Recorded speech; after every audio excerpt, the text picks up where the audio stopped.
Hello friends, welcome to my channel Santosh kitchen. আশা করছি আপনারা সকলে ভালো আছেন, সুস্থ আছেন। বন্ধুরা, আজকে আমি আপনাদের সঙ্গে শেয়ার করব একটা বেশ টক আচার রেসিপি, টক মিষ্টি কুলের আচার রেসিপি। তো বন্ধুরা, আমার এই কুলের আচার রেসিপিটি যদি আপনাদের একটু হলেও ভালো লাগে তো অবশ্যই লাইক করবেন। লাইক করলে নতুন নতুন ভিডিও বানানোর উৎসাহ জাগে মনে। আর বন্ধুরা, শেয়ার করে দেবেন, কমেন্টস করবেন। তো বন্ধুরা, আমি এই রেসিপিটি করার জন্য চলে যাচ্ছি আমার রান্নাঘরে। চলেন তাহলে বন্ধুরা সকলে আমার সঙ্গে আমার রান্নাঘরে। চলে এসেছি রান্নাঘরে। আর আমি কুলগুলো শুকিয়ে রেখেছি, 10-12 দিন ধরে শুকিয়েছি আমি। এরকম হয়েছে আমার কুলগুলো শুকিয়ে। তো আমি এবার এটা জলটা ভালো করে ধুয়ে বোঁটাটা ছাড়িয়ে রেখেছি, জলটা একটু ঝরিয়ে। এটা ভালো করে আমি একটু সিদ্ধ করে নেব। তো কড়াইটা উনানে দিয়ে দিয়েছি, আর কড়াইটা গরম হলে দেবো একটু জল। এরকম একটা পাত্রে হাফ দিচ্ছি জল,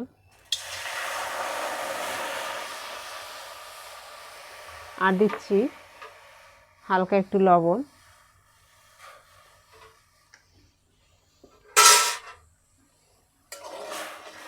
লবণটা গুলিয়ে নিচ্ছি জলের সঙ্গে। এবারে আমি, জলটা গরম হয়ে গেছে, জলটার মধ্যে আমি এই পরিষ্কার করে রাখা কুলগুলো দিয়ে দিচ্ছি। কুলটা ভালো করে এবার রান্না করে নেব।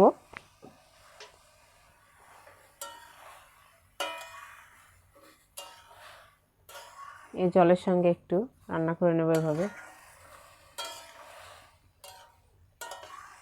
মানে সিদ্ধ করে নেব আর কি, জলের সঙ্গে লবণ দিয়ে হালকা। কুলগুলো এইভাবে উল্টিয়ে পাল্টিয়ে আমি এই জলের মধ্যে সিদ্ধ করে নেব।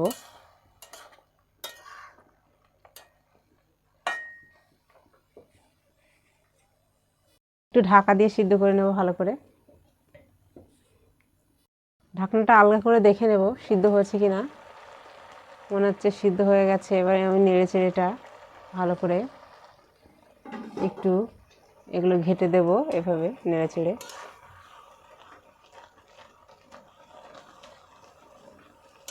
আর যারা না ঘেঁটতে চান, এভাবে সিদ্ধ করে এরকম আস্তেও রেখে দিতে পারেন, তাও ভালো লাগবে আচারটা।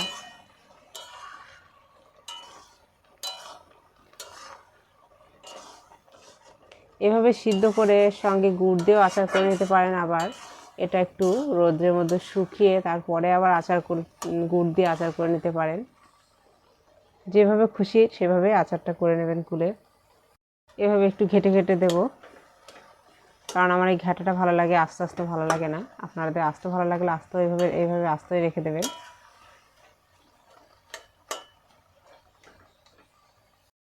এটা আমার সিদ্ধ ভালোভাবে হয়ে গেছে। যে এবার আমি এটা একটা পাত্রে দিয়ে এটা রোদ্রে আমি একটু শুকিয়ে নেব হালকা করে।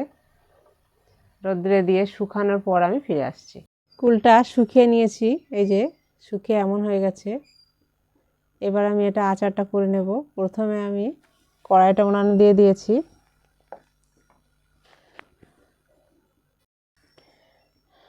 আমার অল্প কুল, ওর জন্য একটা দিয়েছি এলাচ আর কিছু মৌরি দিয়েছি। আমি এটা শুকনো খোলায় ভালো করে ভেজে নেব। নিয়ে এটা আমি গুঁড়ো করে নেব। ভাজা হয়ে গেছে, এবার এটা আমি তুলে নেব, নিয়ে ভালো করে গুঁড়ো করে নেব। এবারে আমি এটা গুঁড়ো করা হয়ে গেছে, এই যে গুঁড়ো করে নিয়েছি। কড়াইয়ে দিচ্ছি গুড়, আখের গুড় দিচ্ছি। আপনারা যে কোনো গুড় দিয়ে করতে পারেন, চাইলে চিনি দিয়েও করতে পারেন। তো গুড় দিয়ে করাটাই বেটার। এখানে আমি 500 আখের গুড় দিচ্ছি। আর মিষ্টিটা আপনারা স্বাদ মতোই দেবেন, আমি আমার স্বাদ মতো দিচ্ছি। গুড়টা আমি ভালো করে জাল করে নেব। এবারে হালকা একটু জল দেব, দিয়ে গুলে জাল করে নেব। এই বাটির হাফ বাটি জল দিচ্ছি। এবার এটা আমি জাল করে নেব ভালো করে। গুড়টা ভালো মতো গলে গেছে। এবারে ফুটে গেলে আমি এটা আচারটার জন্য কুলটা ঢেলে দেবো আচার করার জন্য।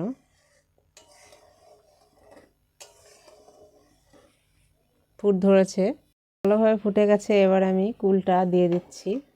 এই যে শুকিয়ে রাখা কুলটা আস্তে আস্তে আমি এর মধ্যে দিয়ে দেব, দিয়ে নেড়ে চেড়ে নেব। আর এটা পুরোটাই লো ফ্লেমে করব।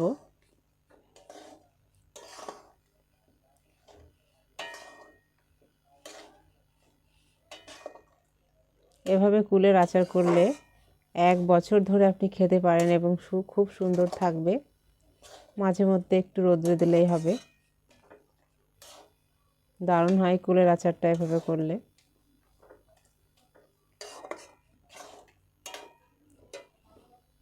এবারে যে আমি মৌরিটা গুঁড়ো করে রেখেছিলাম সেটা আমি দিয়ে দিচ্ছি, এভাবে ঘুরিয়ে উপরে ছড়িয়ে দিয়েছি। তাহলে ফ্লেভারটা আরও সুন্দর হবে, বেশ ভালো লাগবে খেতে।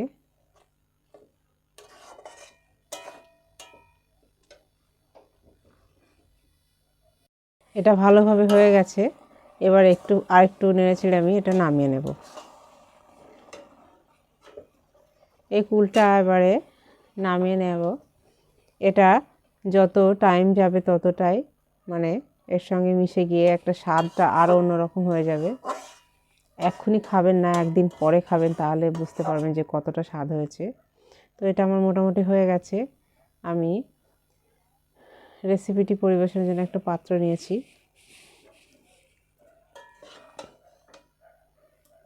দেখেন কত সুন্দর হয়েছে, দারুণ খেতে। বছর ধরে খেতে পারেন এভাবে আচার করে, কুলের আচার।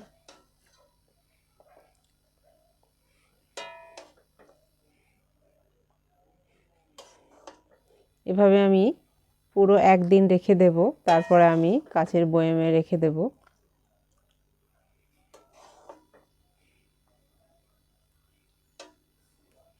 দারুণ খেতে। তো বন্ধুরা, আমার এই কুলের আচার রেসিপিটি আপনাদের যদি ভালো লাগে একটু হলেও, তো অবশ্যই আমার চ্যানেলটিকে সাবস্ক্রাইব করে নেবেন আর পাশে থাকা বেল বাটন দাবিয়ে দেবেন। আর লাইক, শেয়ার, কমেন্টস অবশ্যই করবেন বন্ধুরা। তো আজ বিদায় নিচ্ছি, আবার দেখা হবে নতুন কোনো রেসিপি নিয়ে। টাটা।